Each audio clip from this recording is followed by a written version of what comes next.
Video में हम सीखेंगे कि हम डेसिमल को बाइनरी में कैसे कन्वर्ट करते हैं। तो ये बहुत ही आसान है। बस हमें क्या करना होता है, थोड़ा सा डिवाइड। ठीक है, जैसे हमारे पास पहला नंबर है 256, तो हम 256 को करते हैं डिवाइड। तो हम इस पर क्या लगाएंगे, जैसे 2 का टेबल लगाते हैं।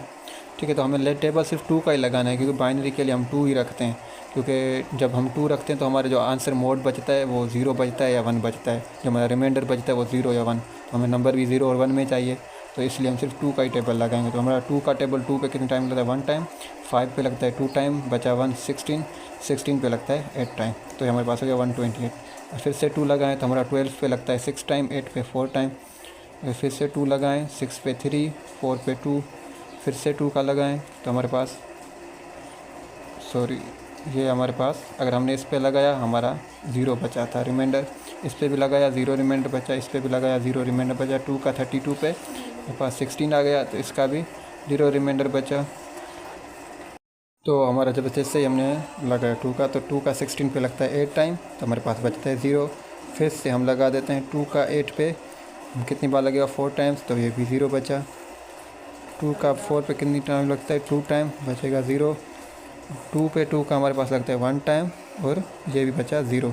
तो हमारे पास यहाँ पे 1 जब आ जाए तो मतलब हमारा फाइनल हो गया। अब इसको हमने देखना है कि हम यहाँ से शुरू करके ऊपर तक देखेंगे। तो पहले हमारा आता है 1, तो इसका जो ये हमारे पास डेसिमल में है, इसको अगर हम बेस बाइनरी में करते हैं तो हमारे पास ये पहले आता है 1, उसके बाद सारे 0 आते हैं। कितने, 1 2 3 4 5 6 7 8, उसके बाद 8 0 आते हैं। तो ये हमारा बनता है 256।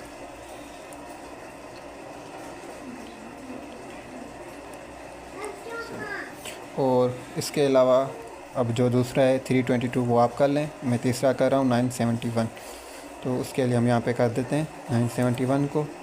ठीक है, ये आड पहले वाला जो था इवन था, अब ये ऐड कर रहे हैं। तो 2 को हम अगर 971 पे लगाते हैं तो हमारा बनता है 9 पे 2 का लगता है 4 टाइम्स, और 1 गया इधर। 1 17 पे 2 का लगता है 8 टाइम्स। 1 इधर गया 11 पे लगता है 5 टाइम्स, और हमारे पास रिमाइंडर बच गया 1। ठीक है, अगर हम 2 का 4 पे लगाएं तो 4 पे लगता है 2 टाइम्स, 8 पे 4 टाइम, 5 पे 2 टाइम, और हमारा रिमाइंडर बचा 1। फिर हम 2 का 2 पे लगाएं तो 1, 4 पे 2, 2 पे 1, और हमारा रिमाइंडर बचा 0। फिर से 2 का 12 पे लगता है 6 टाइम, 1 पे नहीं लगता इसलिए 0 आएगा, और रिमाइंडर बच गया 1। और हमारा फिर से अगर 2 पे लगाएं 60 पे 30 टाइम, और हमारा रिमाइंडर बचा 0। इसी तरह अगर हम 2 को 30 पे लगाएं तो 15 बचता है, और हमारा रिमाइंडर आ जाता है 0।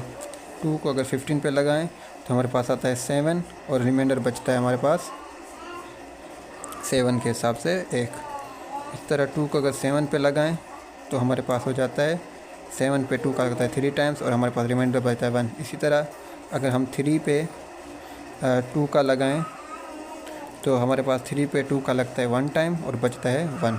तो अब हम इसके हिसाब से अब नंबर देखेंगे, यहाँ से शुरू करेंगे 1 1 1 1 1 0 0 1 0 1 1। तो हमारे पास जो बेस 10 में जो 97 था उसका अगर हम बाइनरी चेक करें तो हमारे पास बनता है 1 1 1 1 1, सॉरी ये 1 3 वाला था, इसलिए हम एक दफ़ा लिखेंगे, उसके बाद आते हैं 2 0। तो ये 2 0 हो गए।